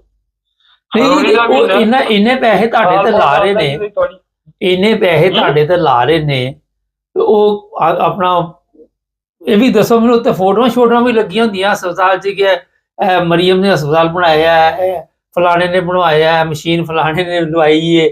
ਮੇਰਾ ਇਹ ਸਵਾਲ ਸੀ, ਕੋਈ ਚੀਜ਼ ਨਹੀਂ ਨਾ ਲੱਗੀ ਹੁੰਦੀ। ਉਹ ਅੱਲਾ ਲਿਓ ਫੋਟੋ ਇੱਥੇ ਕਿ ਲੱਗਣੀ ਹੈ ਬਈ, ਮੈਂ ਤੁਹਾਨੂੰ ਦੱਸ ਨਹੀਂ ਸਕਦਾ ਕੀ ਕਰੀਏ। ਜਿਹੜੇ ਸਾਨੂੰ ਬੰਦੇ ਖੜਦੇ ਨੇ, 2 ਬੰਦੇ ਮੇਰੇ ਯਕੀਨ ਕਰ ਲਓ, ਗੱਡੀ 'ਚ ਥੱਲੇ ਲਾ ਲੈਣੇ ਤੇ ਮੈਨੂੰ, ਮੈਂ ਹਾਲਾ ਠੀਕ ਠਾਕ, ਮੈਨੂੰ ਆਲਾ ਮੇਰੇ ਤੇ ਅੱਲਾ ਦਾ ਕਰਮ ਹੈ। ਉਹ ਆਦੇ ਲਈ ਖੂਬ, ਜਦੋਂ ਤੇਰਾ ਬਾਈਪਾਸ ਹੋਇਆ 3 ਸਾਲ ਹੋ ਗਏ ਬਾਈਪਾਸ ਮੇਰਾ ਆਇਆ, ਤੇ ਡਾਕਟਰਾਂ ਨੇ ਆਖਿਆ ਵੀ ਇਹਨੂੰ ਬਾਹੋਂ ਫੜ ਕੇ ਨਾ ਮੰਜੀ ਤੇ ਬਿਠਾ ਕੇ ਆਪ ਕਰੋ, ਇਹਦਾ ਘਰ ਪੁੱਤਰ ਹੈ, ਧੀ ਹੈ, ਇਹਦੀ ਬੀਵੀ ਉਹਦੇ ਹਵਾਲੇ ਕਰਕੇ, ਕਿਉਂਕਿ ਜਿਹੜੀ ਡੈਥ ਹੁੰਦੀ ਉਸ ਤੋਂ ਬਾਅਦ ਹਾਰਟ ਅਟੈਕ ਦਾ ਖਤਰਾ ਹੁੰਦਾ ਹੈ। ਅੱਛਾ, ਕਮਜ਼ੋਰ, ਮੈਂ ਸਮਝ ਗਿਆ, ਕਮਜ਼ੋਰ ਬੜਾ ਹੋ ਗਿਆ ਇਹਦੀ ਹੱਡੀ। ਉਹ ਆਦੇ ਨੇ ਬਈ ਇਹ ਸਾਡੇ ਲੋਕ ਲਾ ਕੇ ਤੁਰਦਾ, ਤੁਸੀਂ ਆਦੇ ਨੂੰ ਰੇਹੜੀ 'ਚ ਪਾ ਕੇ ਲਾਓ ਤੇ ਰੇਹੜੀ 'ਚ ਪਾ ਖਾਓ ਕਰੋ। ਮੈਂ ਉਹਨਾਂ ਨੂੰ ਆਖਿਆ ਮੈਂ ਰੇਹੜੀ 'ਚ ਨਹੀਂ ਪੈਣਾ, ਇਸ ਵਾਸਤੇ ਵੱਜੀ ਸਾਡੇ ਮੈਂ ਰੇਹੜੀ। ਅੱਛਾ, ਜੇ ਤੁਸੀਂ 8 ਸਾਲ ਅਗਰ ਤੁਸੀਂ ਪਾਕਿਸਤਾਨ ਹੁੰਦੇ, ਇਸਲਾਮੀ ਜਮਹੂਰੀਆ ਪਾਕਿਸਤਾਨ, ਇਹ ਤੇ ਕਾਫਰਾਂ ਦਾ ਮੁਲਕ ਹੈ ਨਾ ਜਿਹਦੀ ਤੁਸੀਂ ਗੱਲ ਸੁਣਾ ਰਹੇ ਜੇ ਨਾ, ਤੁਹਾਨੂੰ ਕਾਫਰ ਚੁੱਕਦੇ ਨੇ, ਕਾਫਰ ਲਾਉਂਦੇ ਨੇ, ਕਾਫਰ ਮਸ਼ੀਨਾਂ ਲਾਉਂਦੇ ਨੇ, ਕਾਫਰ ਇਹ ਕਰਦੇ ਨੇ, ਕਾਫਰ ਉਹ ਕਰ, ਲੇਕਿਨ ਅਹਿਲੇ ਕਿਤਾਬ ਨੇ ਕਾਫਰ ਪਤਾ ਨਹੀਂ ਕਿਸੇ ਦੇ ਮਜ਼ਹਬ ਵੱਲ ਜਾਂਦੇ ਨਹੀਂ। ਅਗਰ ਤੁਸੀਂ ਪਾਕਿਸਤਾਨ ਹੁੰਦੇ 8 ਸਾਲ, ਤੁਹਾਡਾ ਕੀ ਹਸ਼ਰ ਹੋਣਾ ਸੀ? ਹੁਣ ਇਹ ਦੱਸੋ ਅੱਜ ਦੇ ਪ੍ਰੋਗਰਾਮ 'ਚ, ਬਾਕੀ ਛੱਡ ਦਿਓ, ਰੋਜ਼ ਉਹ ਬਾਕੀ ਪ੍ਰੋਗਰਾਮ ਕਰਦੇ ਰਹਿੰਦੇ, ਇਹ ਦੱਸੋ ਫਿਰ ਕੀ ਬਣਨਾ ਸੀ ਤੁਹਾਡਾ? ਜਵੇਦ ਸਾਹਿਬ, ਅਗਰ ਮੈਂ ਪਾਕਿਸਤਾਨ ਹੁੰਦਾ ਤੇ ਮੈਂ 8 ਮਹੀਨੇ ਨਹੀਂ ਕੱਢਣੇ। ਮੈਂ ਤੁਹਾਨੂੰ ਹਕੀਕਤ ਦੱਸਣਾ ਪਿਆ ਕਿ ਮੈਨੂੰ ਘਰੋਂ ਆਖਰੀ ਦਫਾ ਆਇਆ 13 ਸਾਲ ਹੋ ਗਏ ਨੇ। ਅੱਛਾ, 13 ਸਾਲ ਹੋ ਗਏ ਨੇ ਮੈਨੂੰ ਘਰੋਂ ਆਇਆ, ਤੇ ਮੇਰੇ ਮਾਂ-ਬਾਪ ਦੀ ਕਬਰ ਹੈ, ਮੇਰਾ ਛੋਟਾ ਭਰਾ ਜਵਾਨ ਸਭ ਨਾਲੋਂ ਛੋਟਾ ਆ, ਮੈਂ ਸਭ ਤੋਂ ਵੱਡਾ, ਮੇਰੇ ਤੋਂ 2 ਦਰਮਿਆਨੇ ਇੰਗਲੈਂਡ ਹੁੰਦੇ ਨੇ। ਉਹਨਾਂ ਦੇ ਆਪਣੇ ਦੋਤਰੇ ਪੋਤਰੇ ਹੋਏ ਨੇ, ਉੱਥੇ ਹੀ ਹੁੰਦੇ ਨੇ, ਉਹ ਕਦੇ ਜਾਂਦੇ ਨੇ ਕਦੇ ਨਹੀਂ। ਉਹਨਾਂ ਨੂੰ ਰੱਬ ਨੇ ਸਿਹਤ ਬੜੀ ਬਖਸ਼ੀ, ਉਹਨਾਂ ਨੂੰ ਰੱਬ ਬਹੁਤ ਸਿਹਤ ਦੇ ਜਾਂਦੇ ਆ। ਮੈਂ ਪੁੱਛ ਰਿਹਾ, ਪਾਕਿਸਤਾਨ ਹੋਵਦੇ ਤੇ 8 ਸਾਲ ਦੇ ਵਿੱਚ ਇਹ ਸਰਵਿਸ ਮਿਲਣੀ ਸੀ, ਮੁਸਲਮਾਨਾਂ ਨੇ ਚੁੱਕਣਾ ਸੀ ਤੁਹਾਨੂੰ ਆ ਕੇ, ਖਤਮੇ ਨਬੂਵਤ ਦੇ ਮੁਜਾਹਿਦਾਂ ਨੇ ਚੁੱਕਣਾ ਸੀ, ਆਸ਼ਕ ਰਸੂਲ ਵਾਲਿਆਂ ਨੇ ਚੁੱਕਣਾ ਸੀ, ਉਹਨਾਂ ਨੇ ਅੱਜ ਤੁਹਾਨੂੰ ਲਾਣਾ ਸੀ, ਆ ਕੇ ਘਰ ਛੱਡਣਾ ਸੀ, ਮੁਫਤ ਤੁਹਾਡਾ ਇਲਾਜ ਹੋਣਾ ਸੀ। 4 ਲੱਖ ਰੁਪਇਆ ਹਰ ਮਹੀਨੇ ਦਾ ਕਿੰਨੇ ਖਰਚ ਕਰਨਾ ਸੀ? ਮੈਂ ਤੁਹਾਨੂੰ ਇਹ ਪੁੱਛਣ ਡਿਆ। 4 ਲੱਖ ਰੁਪਇਆ ਦਿੰਦੇ ਨੇ ਤੇ ਟੋਟਲ ਮੈਂ ਇੱਥੇ 12 ਸਾਲ ਡਰਾਈਵਰੀ ਕੀਤੀ ਜੇ, ਤੇ ਜਵੇਦ ਸਾਹਿਬ ਮੇਰੀ 1270 ਰੁਪਏ ਪੈਨਸ਼ਨ ਜੇ। ਉਹ ਵੀ ਮਿਲਦੀ ਹੈ? ਉਹ ਵੀ ਮਿਲਦੀ ਹੈ, ਮੇਰੀ ਬੀਵੀ ਦੀ ਤੇ ਮੇਰੀ ਸਦਕੇ ਯਾਰ ਮੇਰੇ ਖਾਤੇ ਚਲੋ ਉਹਨੇ ਕਿਹੜੇ ਸੇ ਨੌਕਰੀ ਕੀਤੀ ਹੈ। ਨਹੀਂ, ਉਹ ਜਿਹੜੇ ਪੈਸੇ ਮਿਲਦੇ ਨੇ ਉਹ ਵੀ ਤੁਹਾਨੂੰ ਲਾਈਨਾਂ 'ਚ ਲੈ ਕੇ ਇੱਥੇ ਧਿੱਕੇ ਖਾਣੇ ਪੈਂਦੇ, ਪੈਨਸ਼ਨ ਲੈਣ ਜਾਂਦੇ ਜੇ ਕਾਫਰਾਂ ਦੇ ਦੇਸ਼ ਦੇ ਵਿੱਚ, ਉੱਥੇ ਆਪਣਾ ਕਦੀ ਬੈਂਕ ਬੰਦ ਤੇ ਕਦੀ ਕੁਛ ਇੰਜ ਦੇ ਹਾਲਾਤ ਹੁੰਦੇ ਨੇ। ਜਵੇ ਸਾਹਿਬ ਮੇਰੀ ਪੈਨਸ਼ਨ ਹੋਇਆ ਤਕਰੀਬਨ 7 ਸਾਲ ਹੋ ਗਏ ਨੇ ਬਿਮਾਰੀ ਤੋਂ ਬਾਅਦ। ਸਾਹਿਬ ਕਾਗਜ਼ ਤਿਆਰ ਸ਼ਹਿਰ ਹੁੰਦੇ ਆ ਨਾ, ਪੈਨਸ਼ਨ ਲੱਗਦੇ ਆ, ਸਾਲ ਲੱਗ ਗਿਆ ਸੀ। 7 ਸਾਲ ਹੋ ਗਏ ਨੇ, ਅੱਜ ਤੱਕ ਇੱਕ ਦਿਨ ਮੈਂ ਸੋਚਿਆ ਨਹੀਂ ਮੈਂ ਪਹਿਲੀ ਤੋਂ 2 ਹੀ ਹੋਵੇ। ਪਹਿਲੀ ਵਾਲੇ ਦਿਨ ਮੇਰੀ ਪੈਨਸ਼ਨ ਆਉਂਦੀ ਹੈ, ਮੇਰੀ ਆਪਣੀ ਖੁਸ਼ੀ ਹੈ ਕਿ ਮੈਨੂੰ ਪੈਸਿਆਂ ਦੀ ਲੋੜ ਨਹੀਂ ਤੇ ਮੈਂ 2 ਨੂੰ ਲਗਾ ਜਾਂ 3 ਨੂੰ ਲਗਾ ਜਾਂ 4 ਨੂੰ। ਤੁਹਾਡੇ ਬੈਂਕ 'ਚ ਆ ਜਾਂਦੇ ਨੇ, ਤੁਹਾਡੇ ਅਕਾਊਂਟ 'ਚ ਪੈਸੇ ਆ ਜਾਂਦੇ ਨੇ, ਜਦੋਂ ਮਰਜ਼ੀ ਜਾ ਕੇ ਕਢਾਓ। ਮੈਂ ਅੱਜ ਕਰਨਾ ਪਿਆ ਅਕਾਊਂਟ ਚਾਹੁੰਦੇ ਨੇ, ਮੈਂ ਨਹੀਂ ਜਾਂਦਾ। ਮੈਂ ਕਾਰਡ ਬਣਵਾਇਆ, ਯਕੀਨ ਕਰੋ ਜੇ ਕਿਧਰੇ ਨਾ ਇੱਕ ਦਫਾ ਹਮੇਸ਼ਾ ਜਾਂ ਮੇਰਾ ਵੱਡਾ ਪੁੱਤਰ ਜਾਂਦਾ ਜਾਂ ਮੇਰਾ ਦਮਾਦ ਜਾਂਦਾ, ਉਹਨਾਂ ਨੂੰ ਮੈਂ ਕਾਰਡ ਦੇਣਾ, ਉਹ ਜਿਹੜੀ ਲੋੜ ਹੋਵੇ ਘਰੋਂ ਖਰਚਾ ਲਿਆਉਂਦੇ ਨੇ, ਕਢਾ ਕੇ ਲਿਆ ਕੇ ਮੈਨੂੰ ਕਾਰਡ ਦੇ ਸਕਦੇ ਨੇ। ਇੱਕ ਦਫਾ ਦਮਾਦ ਮੇਰਾ, ਉਹਨੇ ਕੰਮ ਤੇ ਜਾਣਿਆ, ਜਲਦੀ ਕੀਤੀ, ਉਹਦੇ ਕੋਲ ਨੰਬਰ ਗਲਤ ਮਾਰ ਗਿਆ, ਪਿੰਨ ਕੋਡ ਮਾਰਿਆ ਤੇ ਉਹ ਬਲਾਕ ਹੋ ਗਿਆ। ਤੇ ਉਹ ਫਿਰ ਉਹਨੇ ਅੰਦਰ ਗਿਆ, ਉਹਨੂੰ ਜੀ ਮੇਰਾ ਬਲਾਕ ਹੋ ਗਿਆ, ਮੈਂ ਗਲਤੀ ਨਾਲ ਮੇਰੇ ਕੋਲ ਨੰਬਰ ਗਲਤ ਬੋਲ ਗਿਆ। ਜਿਹਦਾ ਅਕਾਊਂਟ ਹੈ ਨਾ ਕਾਰਡ ਨਾਲ ਤੂੰ ਪੈਸੇ ਕੱਢ ਸਕਦਾ, ਲੇਕਿਨ ਆਵੇ ਉਹ ਹੀ ਆਪਣੇ ਡਾਕੂਮੈਂਟ ਪੂਰੇ ਲੈ ਕੇ ਜਿਹਦਾ ਅਕਾਊਂਟ ਹੈ। ਮਤਲਬ ਤੇ ਆਪਣੀ ਗਲਤੀ ਸੀ ਨਾ, ਉਹ ਤੇ ਤੁਹਾਡੀ ਸੇਫਟੀ ਦੇ ਲਈ ਉਹਨਾਂ ਨੇ ਨਹੀਂ ਦਿੱਤਾ। ਮਗਰ ਤੁਸੀਂ ਇਹ ਚੀਜ਼ਾਂ 70 ਸਾਲ ਅਸੀਂ ਰੋਜ਼ ਪ੍ਰੋਗਰਾਮ ਕਰਨੇ ਆ, ਰੋਜ਼ ਇੱਕੋ ਹੀ ਰੋਣਾ ਰੋਨੇ ਆ।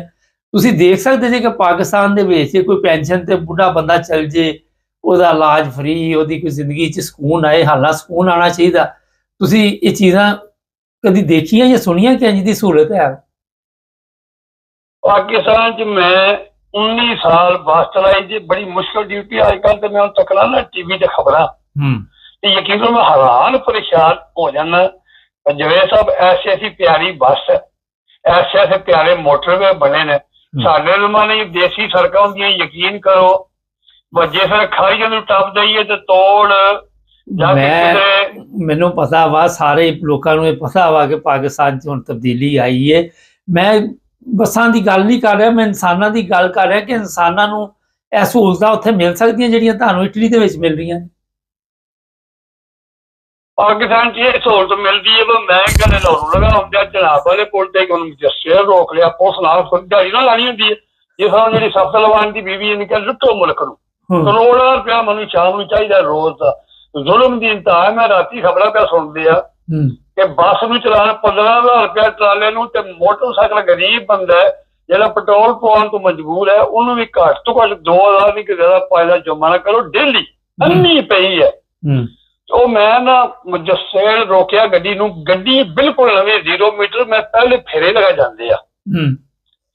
ਉਹਨਾਂ ਥੱਲੇ ਟਾਇਰ ਚੈੱਕ ਕੀਤੇ, ਜਨਾਬ ਮੇਰੀ ਅੱਗੋਂ ਪਿੱਛੋਂ ਸਾਰਾ ਜੱਗ ਸ਼ੱਗ ਪੁੱਛ ਪਛ ਕੇ ਜੋ ਕੁਝ ਕਾਗਜ਼ ਧੱਕੇ ਗੱਡੀ ਦੇ ਮੇਰੇ, ਕੋਈ ਚੀਜ਼ ਨਾ ਲੱਭੀ। ਤੇ ਉੱਤੇ ਉਹ ਨਾ ਸਾਹਮਣੇ ਫਰੰਟ ਤੇ ਨਾ ਮਸਜਿਦ ਦੀ ਫੋਟੋ ਲਾਹੌਰ ਬਾਡੀਆਂ ਨੇ ਬਣਾਉਂਦੇ ਨੇ, ਹੁਣ ਤਾਂ ਪਤਾ ਨਹੀਂ ਕਿਵੇਂ ਬਣਾਉਂਦੇ ਹੋਣਗੇ। ਉਹ ਆਦਾ ਹਵਾਲਾ ਲਾ ਕੇ ਮੁਜੱਸੇਲ ਨੂੰ ਸਾਰੇ ਨੇ ਉੱਤੇ ਮਸਜਿਦ ਦੀ ਇੱਕ ਨਾ ਫੋਟੋ ਬਣਵਾਈ ਹੈ, ਬੜੀ ਵੱਡੀ ਮਸਜਿਦ ਦੀ ਹੈ। ਇਹ ਗੈਰ ਕਾਨੂੰਨੀ ਹੈ। ਉਹ ਮੁਜੱਸੇਲ ਪੈਨਸਲ ਫੜ ਲਈ, ਚਲਾਨ ਕਰਨ ਲੱਗਾ। ਉਹਨੇ ਬਹਾਨੇ ਵੀ ਕਰਨਾ ਸੀ, ਗੱਲ ਤੇ ਵਿਚਾਰੀ ਕੋਈ ਨਹੀਂ। ਪਿੰਨੇ ਜੋ ਹੈ, ਪਿੰਨੇ ਦਾ ਕੰਮ ਹੈ ਕਿ ਜਿਹੜਾ ਉੱਥੋਂ ਆਰਡਰ ਮਿਲਣਾ, ਇਹਨਾਂ ਨੂੰ ਇਹ ਨਹੀਂ ਕਿ ਰੋਜ਼ੀ ਰੱਬ ਕੋਲੋਂ ਮੰਗੀਏ, ਇਹਨਾਂ ਨੌਕਰੀ ਕਰਨੀ ਹੁੰਦੀ ਹੈ। ਕੋਈ ਤੇ ਨਸਲੀ ਖੁਦ ਆਪੂ ਪਿੰਨੇ ਹੁੰਦੇ ਨੇ ਤੇ ਕੁਝ ਪਿੱਲੇ ਬਣ ਜਾਂਦੇ ਨੇ ਨੌਕਰੀ ਕਰਨ ਵਾਸਤੇ, ਆਪਣਾ ਜ਼ਮੀਰ ਵੇਚ ਸਕਦੇ ਨੇ। ਉਹ ਮੈਂ ਜਿਹੜਾ ਨਾਲ ਗੱਲ ਕਰਨੀ ਜਵੇਦ ਸਾਹਿਬ ਤੁਹਾਨੂੰ ਹਕੀਕਤ ਦੱਸਾਂ, ਮੈਂ ਸਾਰੀ ਜ਼ਿੰਦਗੀ ਮੈਂ ਤੁਹਾਨੂੰ ਆਖਿਆ ਤੁਸੀਂ ਉਹ ਚਲਾਨ ਹੋਇਆ ਕਿ ਬਚ ਗਏ ਮਸਜਿਦ ਵਾਲਾ, ਪਹਿਲੇ ਉਹ ਤੇ ਪੂਰੀ ਕਰ ਲਓ। ਉਹ ਮੈਂ ਉਹੀ ਪੂਰੀ ਕਰ ਲਵਾਂ। ਮੈਂ ਗੱਲ ਸੱਚੀ ਕਰ ਲੂ ਨਹੀਂ, ਬਾਹਰ ਰਾਮ ਦਾ ਬੜੇ ਬੜੇ ਮੌਕੇ ਮੈਂ ਉਹਨੂੰ ਆਖਿਆ ਉਹ ਜੇ ਤੈਨੂੰ ਬਾਸ਼ ਵੀ ਨਾ ਚੰਗੀ ਲੱਗਦੀ ਹੈ ਤੇ ਮੈਂ ਅਗਲੀ ਵਾਰੀ ਜਿਨ੍ਹਾਂ ਦੀ ਗੱਡੀ ਉਹਦੀ ਮਿਲਕ ਕਰ ਲਾਂਗਾ, ਇੱਥੇ ਮੰਦਰ ਦੀ ਫੋਟੋ ਬਣਾਓਗੇ, ਸਾਡੀ ਪੁਲਿਸ ਨੂੰ ਉਹ ਚੰਗੀ ਲੱਗਦੀ ਹੈ। ਉਹ ਬੜਾ ਆਕੜਿਆ, ਉਹਨੂੰ ਬੜਾ ਗੁੱਸਾ ਲੱਗਾ, ਉਹ ਮੈਨੂੰ ਮਾਰਨ ਨੂੰ ਪੈ ਗਏ ਮੁਜੱਸੇਲ ਵੀ। ਅੱਛਾ। ਪਰ ਉਹਨਾਂ ਨੂੰ ਇਹ ਨਹੀਂ ਪਤਾ ਜਵੇਦ ਸਾਹਿਬ ਉੱਥੇ ਗੁਜਰਾਤ ਨਾ ਖੁਦਾ ਦੀ ਕੁਦਰਤ, ਮੈਂ ਵੀ ਗੁਜਰਾਤ ਨਹੀਂ ਆ ਖਾਰੀਆਂ ਦਾ ਤੇ ਮੇਰਾ ਮੁਰਸ਼ਦ ਕਾਮਲ ਹੈ। ਮੇਰੇ ਉੱਥੇ ਤਲਕਾਤ ਵੀ ਬੜੇ ਹਾਈ ਲੈਵਲ ਦੇ ਨੇ। ਮੈਂ ਉਹਨੂੰ ਆਖਿਆ ਮੇਰੇ ਬਦਤਮੀਜ਼ੀ ਨਾ ਕਰਿਓ, ਇਹ ਦੇਖ ਲਿਓ ਉਹ ਜਿੱਥੇ ਤੁਸੀਂ ਖਲੋਤੇ ਹੋ ਨਾ ਚਨਾਬ ਵਾਲੇ ਪੁਲ ਤੇ, ਇਹ ਜ਼ਿਲ੍ਹਾ ਵੀ ਮੇਰਾ ਤੇ ਇਹ ਸ਼ਹਿਰ ਵੀ ਮੇਰਾ ਤੇ ਮੇਰਾ ਮੁਰਸ਼ਦ ਵੀ ਕਾਮਲ ਜੇ ਮੈਨੂੰ ਜਿਹਨੇ ਇੱਕ ਵੀ ਧੱਫਾ ਮਾਰਿਆ ਨਾ ਬਹੁਤ ਮਹਿੰਗਾ ਪਵੇਗਾ। ਅੱਛਾ। और अच्छे चोरों में पैर कोई नहीं होते, वो खड़ो गए मैं क्या जो मेरे ਨਾਲ ਬਦਤਮੀਜ਼ੀ ਕੀਤੀ ਮੈਂ ਇੱਥੇ ਖਲੋ ਕੇ ਫਿਰ ਮੋਬਾਈਲ ਤੋਂ ਹੁੰਦਾ ਕੋਈ ਨਹੀਂ ਹੈ ਮੈਂ ਕਿਹਾ ਮੈਂ ਗੱਡੀ ਇੱਥੇ ਪੁਲ ਦੇ ਉੱਤੇ ਖਲਵਾ ਸਕਣੀ ਰੋਡ ਜਾਮ ਕਰ ਸਕਣਾ ਤੇ ਮੈਂ ਬਹਿ ਕੇ ਨਾ ਰੱਖੀਏ ਤੇ ਯਾਰ ਗੁਜ਼ਾਰ ਕਰ ਜਾਣੇ ਕਿਹੜਾ ਤੇ ਕਿਹੜਾ ਹੀ ਸਹੀ ਉਹ ਮੈਨੂੰ ਉਹ ਮੌਲਵੀ ਉਹ ਰੁੱਖਾ ਮੌਲਵੀ ਹੈ ਅਸੀਂ ਆਪੇ ਕਰਨੇ ਤਾਰੀਆਂ ਭਰ ਜਾਏ ਤੋਂ ਬਾਅਦ ਜਿਹੜਾ ਨਾ ਇਹ ਗੱਲ ਤਮੀਜ਼ ਨਾਲ ਕਰਿਆ ਕਰਦੇ ਨਾ ਗੱਲ ਕੀਤੀ ਹੈ ਤੇ ਤੂੰ ਅੱਗੋਂ ਲਾ ਪਿਆ ਸਾਨੂੰ ਮੰਦਰ ਤੇ ਮਸੀਤਾਂ ਦੀ ਇਹ ਤੇ ਪਾਕਿਸਤਾਨ ਦੀ ਹਾਲਤ ਜੇ ਯਕੀਨ ਕਰੋ ਡਰਾਈਵਰ ਮੌਤ ਦੇ ਮੂੰਹ ਤੇ ਬੈਠੇ ਨੇ ਥੱਲੇ 70-80 ਲੱਖ ਦੀ ਗੱਡੀ ਹੁੰਦੀ ਹੈ ਇਹ ਅਕਸਰ ਜਿਹੜੇ ਡਰਾਈਵਰ ਲੋਕ ਹੁੰਦੇ ਨੇ ਕੋਈ ਇਹ ਤੇ ਕੋਈ ਨਾ ਹੁੰਦਾ ਕੋਈ ਨਵਾਬ ਜਿਹੜਾ ਵੱਡਾ ਨਵਾਬ ਬੰਦਾ ਉਹ ਤੇ ਬੱਸ ਦਾ ਨਹੀਂ ਜੋੜੇ ਕਿਸੇ ਦੀ ਮਜ਼ਦੂਰ ਹੀ ਬੰਦੇ ਹੁੰਦੇ ਨੇ ਗਰੀਬਾਂ ਦੀ ਔਲਾਦ ਹੀ ਹੁੰਦੇ ਨੇ ਜੇ ਕੋਈ ਚੰਗਾ ਹੀ ਅਮੀਰ ਹੈ ਕਿਸੇ ਆਪਣੀ ਅੱਛਾ ਚਲੋ ਇਹ ਤੇ ਹੋ ਗਿਆ ਹੁਣ ਕੀ ਪੈਗਾਮ ਦੇਣਾ ਅੱਜ ਦਾ ਪ੍ਰੋਗਰਾਮ ਚ ਦਿਓ ਪ੍ਰੋਗਰਾਮ ਇਹ 2 ਮਿੰਟ ਕਰਨੇ ਜਵੇਦ ਸਾਹਿਬ ਗੱਲ ਤੁਸੀਂ ਕਹਿ ਲਓ ਉਹਨਾਂ ਕਈ ਵਾਰੀ ਲੰਮੀ ਦੀ ਗੱਲ ਕਰਦੇ ਮੈਂ ਇਹ ਗੱਲ ਕਰਨਾ ਜੀ ਰਾਤ ਦੀ ਦਵਾਈ ਪਈ ਹੈ ਅੱਜ ਇੱਕ ਛੋਟੀ ਜੀ ਗੱਲ ਕਰਨੀ ਲੰਮੀ ਤੋਂ ਟਾਈਮ ਕੋ ਨਹੀਂ ਕਿਉਂ ਤੁਹਾਡਾ ਪ੍ਰੋਗਰਾਮ ਹੋਇਆ ਜਿਤਨੀ ਪਾਕਿस्तानी आवाम है जी ਜਿਹੜੇ ਚੌਕੀਦਾਰ ਨੇ ਜ਼ਿੰਮੇਵਾਰ ਛੱਡ ਦਿਓ ਇਹਨਾਂ ਤੇ ਫਰਜ਼ ਹੈ ਮੇਰੀ ਗੱਲ ਗੌਰ ਨਾਲ ਸੁਣ ਲਓ ਚੌਕੀਦਾਰਾਂ ਦੇ ਮਾਂ-ਬਾਪ ਵੀ ਆਉਣਗੇ ਭੈਣਾਂ ਭਰਾ ਵੀ ਆਉਣਗੇ ਬੀਵੀ ਬੱਚੇ ਵੀ ਆਉਣਗੇ ਰਿਸ਼ਤੇਦਾਰ ਵੀ ਆਉਣਗੇ ਲੱਗਦੇ ਵੀ ਆਉਣਗੇ ਜਿੰਨੇ ਪਾਕਿਸਤਾਨੀ ਸੁਣਦੇ ਹੋ ਪਏ ਜਿਹੜਾ ਚੌਕੀਦਾਰ ਗਿਆ ਗਦਾ ਲੜਨ ਉਹ ਜਨਮੀ ਦੇ ਮਨ ਗੋਲੀ ਮਾਰ ਲਓ ਫਤਵਾ ਲਵਾ ਲਓ ਪੂਰੇ ਪਾਕਿਸਤਾਨ ਦੇ ਰਮਾਇਕਾਂ ਕੋਲ ਉੱਥੇ ਕੀ ਕਰਨ ਜਾ ਰਹੇ ਹੋ ਭਾਈ ਹੈ ਤੁਹਾਡਾ ਕਿਹੜਾ ਕੰਮ ਉੱਥੇ ਜਾਣਾ ਜਾਂ ਤੇ ਬੋਲ ਕੇ ਆਖੋ ਕਿ ਅਸੀਂ ਉੱਥੇ ਚੱਲੇ ਆ ਮੁਸਲਮਾਨਾਂ ਦੀ ਹਿਫਾਜ਼ਤ ਕਰਨ ਕੋਈ ਸ਼ੋਦੇ ਅੱਗੇ ਮੋਏ ਨੇ ਉਹ ਅੱਗੇ ਰਹੀ ਕੋਲੇ ਕੋਈ ਚਾਰ ਘਰ ਰਹਿ ਉਹ ਵੀ ਢਾਣੇ ਦੇ ਦਾਰਨ ਦੇ ਬੱਚੋ ਜਿੱਥੇ ਉਹ ਬਾਰਿਸ਼ ਵਿੱਚ ਖਲੋ ਜਾਂਦੇ ਨੇ ਵੀ ਤੁਸੀਂ ਕੀ ਕਰਨ ਚੱਲੇ ਹੋ ਇੱਕ ਨੰਬਰ 2 ਜਿਹੜੀ ਪਾਕਿਸਤਾਨੀ ਪੂਰੀ ਕੌਮ ਹੈ ਜਿੰਨਾ ਬੰਦੇ ਦੇ ਸਾਰੇ ਮਗਰ ਹੋਏ ਜੇ ਜ਼ਿੰਮੇਦਾਰ ਨੇ 5-6 ਇਹਨਾਂ ਮਗਰ ਹੋਏ ਨੇ ਜਾਂ ਜ਼ਰਦਾਰੀ ਨਵਾਜ਼ ਸ਼ਰੀਫ ਮਗਰ ਉਹ ਜ਼ਰਦਾਰੀ ਤੇ ਨਵਾਜ਼ ਸ਼ਰੀਫ ਨੂੰ ਫਰਨੰਡੋ ਥਾਈਲੈਂਡੀਏ ਨੂੰ ਬਫਲੋ ਨੂੰ MKM ਨੂੰ ਤੁਸਾਂ ਪਾਵਰ ਦਿੱਤੀ ਹੈ ਪਾਕਿਸਤਾਨੀ 5 ਕਰੋੜ ਆਵਾਮ ਤੁਸੀਂ ਮੁਜਰਮ ਹੋ ਤੁਸੀਂ ਵੋਟਾਂ ਪਾਉਂਦੇ ਹੋ ਕੋਈ ਪਿੱਲਾ MP MLA ਉਹਨੂੰ ਮੁਲਜ਼ਮ ਕਰਦੇ ਹੋ ਉਹ ਜਾ ਕੇ ਅਸੈਂਬਲੀ ਟਾਈ ਲਾ ਕੇ ਬਹਿ ਜਾਂਦਾ ਉਹ ਜਿਤਨੇ ਜਿਹੜੇ ਕਾਨੂੰਨ ਬਣਦੇ ਨੇ ਪਏ ਜਵੇਦ ਸਾਹਿਬ ਇਹ ਕੌਣ ਬਣਾਉਣ ਡਿਆ ਕੌਣ ਅਸੈਂਬਲੀ ਬਿੱਲ ਪਾਸ ਕਰਵਾਉਂਦਾ ਪਿਆ ਉਹ MLA ਦੇ MP ਵੋਟ ਪਾਉਂਦੇ ਨੇ ਪਏ ਇਹ ਸਨੇਟਰ ਵੀ ਪਾਉਂਦੇ ਨੇ ਪਏ ਉਹ ਖਾਲੀ ਮੁਲਕ ਹੈ ਤੇ ਫੌਜ ਹੈ ਨਾ ਫੌਜ ਇਹ ਤਾਂ ਉਲਟ ਹੋ ਗਿਆ ਪੂਰੀ ਦੁਨੀਆ ਦੇ ਇੱਕ ਸ਼ਹਿਰ ਬਣ ਗਿਆ ਤੇ ਬਾਕੀ ਪੂਰੀ ਦੁਨੀਆ ਉੱਤੇ ਮੁਲਕਾਂ ਦੀ ਫੌਜ ਹੈ ਸਾਡੇ ਪਾਕਿਸਤਾਨ ਚ ਫੌਜ ਦਾ ਮੁਲਕ ਜੇ ਉਹ ਹਕੀਕਤ ਜੇ ਚਲੋ ਜੇ ਮੈਂ ਇਹ ਕਹਿੰਦਾ ਇਹ ਮੇਰਾ ਪੈਗਾਮ ਦੇ ਪੂਰੀ ਕੌਮ 5 ਕਰੋੜ ਅੱਗੇ ਚਲੋ ਪਹੁੰਚ ਜਾਏਗਾ ਤੁਹਾਡੇ ਤੇ ਗੈਰਤ ਦਾ ਬਾਅਦ ਹੈ ਤੁਸੀਂ ਵੀ ਜਾਣਦੇ ਹੋ ਜੇ ਤੁਸੀਂ ਅੱਜ ਤੋਂ ਬਾਅਦ ਜਿਹੜੇ ਬੰਦੇ ਆ ਹੁਣ ਇਸ ਵਕਤ ਚੌਹਾਂ ਸੂਬੇ MP ਨੇ ਜਾਂ MLA ਨੇ ਜਾਂ ਕੋਈ ਸਰਕਾਰੀ ਫਰਮ ਵਾਲਾ ਜਾਂ ਕੋਈ 45 ਵਾਲਾ ਜਿਹੜਾ PTI ਦਾ 45 ਵਾਲਾ ਬਣ ਕੇ ਤੇ ਬੈਠੇ ਅਸੈਂਬਲੀ ਵਿੱਚ ਉਹ ਸਾਰੇ ਪਿੱਲੇ ਨੇ ਪਿੱਲੇ ਜੇ ਤੁਸੀਂ ਵੋਟਾਂ ਨਾ ਪਾਓ ਜਿਸ ਦਿਹਾੜੇ 24 ਫਰਵਰੀ 8 ਫਰਵਰੀ ਨੂੰ ਇੱਕ ਜ਼ਿੰਮੇਦਾਰ ਨੇ ਪੂਰੇ ਮੁਲਕ ਨੂੰ ਠੁਕਿਆ ਪਿੱਛੇ ਨੰਗਿਆ ਕਰਕੇ 98% ਬਣਿਆ ਇਮਰਾਨ ਖਾਨ ਉਹਨੇ ਪੂਰੇ ਮੁਲਕ ਦਾ ਚੋਰੀ ਕਰਕੇ ਮੈਸੇਜ ਪਹੁੰਚ ਗਿਆ ਤੁਹਾਡਾ ਕਮਾਲ ਹੁੰਦਾ ਬਹੁਤ ਹੀ ਅੱਜ ਮੇਰਾ ਬੜਾ ਐਡਾ ਕ ਮੈਸੇਜ ਜਵੇ ਸਾਹਿਬ ਇੱਕ ਮਿੰਟ ਗੱਲ ਤੇ ਪੂਰੀ ਕਰ ਰਿਹਾ ਹਾਂਜੀ ਮੈਂ ਤੁਹਾਡੇ ਕਹਿਣ ਤੇ ਚੱਲਿਆ ਮੈਂ ਇਹ ਅਰਜ਼ ਕਰਨਾ ਪਿਆ ਕੋਈ ਲੰਮੀ ਮੈਂ ਗੱਲ ਨਹੀਂ ਕਰਦਾ ਮੈਂ ਅਰਜ਼ ਕਰਨਾ ਪਿਆ ਜੇ ਤੁਹਾਡੇ ਚ ਗੈਰਤ ਦਾ ਹੀ ਕਮਾਲ ਹੁੰਦਾ ਤੁਸੀਂ ਜਿਸ ਆਵਾਮ ਕੋਲੋਂ 1.5 ਲੱਖ 2 ਲੱਖ ਵੋਟ ਲਿਆ ਉਸੇ ਵੇਲੇ ਉਹਨਾਂ ਨਾਲ ਲੈ ਕੇ ਸੜਕਾਂ ਦੇ ਬਾਹਰ ਬਹਿੰਦੇ ਹੋ ਇੱਕ ਮਿੰਟ ਮੁਲਕ ਨੂੰ ਚੱਲਣ ਦਿੰਦੇ ਹੋ ਇਲੈਕਸ਼ਨ ਚੋਰੀ ਹੋ ਜ਼ਿੰਮੇਦਾਰਾਂ ਨੂੰ ਫੜ ਲੈਂਦੇ ਹੋ ਪਿੰਡੀ ਜਾ ਕੇ ਅਗਲਿਆਂ ਦਿਲ ਨਾ ਵੱਧਦਾ ਤੁਸੀਂ ਬਗੈਰਤਾਂ ਵਾਂਗੂ ਸੂਰਦੇ ਹੋ ਪਿੱਲਿਓ ਵੋਟਾਂ ਆਵਾਮ ਕੋਲੋਂ ਲੈ ਕੇ ਟਾਈਆਂ ਬਣ ਕੇ ਦੇਖੋ ਪਿੱਲਿਓ ਬਹਿ ਗਏ ਹੋ ਲੱਖਾਂ ਤਹਾ ਲੈਂਦੇ ਹੋ ਕੋਈ ਵਿਕਦੇ ਹੋ ਕਿ ਬੇਜ਼ਮੀਰੀ ਹੋਏ ਹੋ ਫਿਰ ਜਿਹਦਾ ਦਿਲ ਵੱਧ ਗਿਆ ਜ਼ਿੰਮੇਦਾਰ ਦਾ ਫਿਰ ਉਹਨੇ 9 ਮਈ ਵੀ ਕੀਤਾ ਤੁਸੀਂ ਫਿਰ ਸੂਰ ਨਹੀਂ ਹੋਲੇ ਉਹਨੇ 26 ਨਵੰਬਰ ਕੀਤਾ ਤੁਸੀਂ ਫਿਰ ਪਿੱਲੇ ਨਹੀਂ ਹੋਲੇ ਉਹਨੇ ਕਸ਼ਮੀਰ ਤੇ ਗੋਲੀ ਬਰਸਾ ਦਿੱਤੀ ਹੈ ਤੁਸੀਂ ਫਿਰ ਪਿੱਲੇ ਨਹੀਂ ਹੋਲੇ ਉਹਨੇ ਫੜ ਕੇ ਮਰੀਦ ਕੇ ਤਬਾਹੀ ਕਰ ਦਿੱਤੀ ਹੈ ਹੁਣ ਜਾਓ ਜਨਮ ਚ ਹੁਣ ਮੁਲਕ ਇੱਕੋ ਹੀ ਛੋਟੀ ਜਿਹੀ ਗੱਲ ਜੇ ਕੋਈ ਕਾਨੂੰਨ ਨਹੀਂ ਜੇ ਕੋਈ ਇਹ ਮੁਲਕ ਨਹੀਂ ਜੇ ਕੋਈ ਤੁਹਾਡੀ ਨਾ ਸੂਬਾਈ ਅਸੈਂਬਲੀ ਹੈ ਨਾ ਕੌਮੀ ਹੈ ਨਾ ਹਾਈ ਕੋਰਟ ਜੇ ਨਾ ਸੁਪਰੀਮ ਕੋਰਟ ਜੇ ਨਾ ਫੌਜ ਹੈ ਨਾ ਪੁਲਿਸ ਹੈ غلام ہوئے ہو، دل کرتا ہے آزاد ہو جاؤ، لیکن نہیں کہ کتے وانگو پوچھل پہ رہو تو سڑکوں دے پہ پھرو۔ السلام علیکم ورحمۃ اللہ وبرکاتہ۔ وعلیکم۔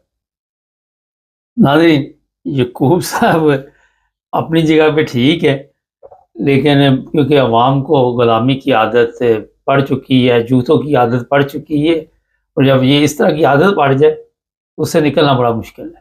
چینل کو سبسکرائب کریں، جڑے رہیں ہمارے ساتھ۔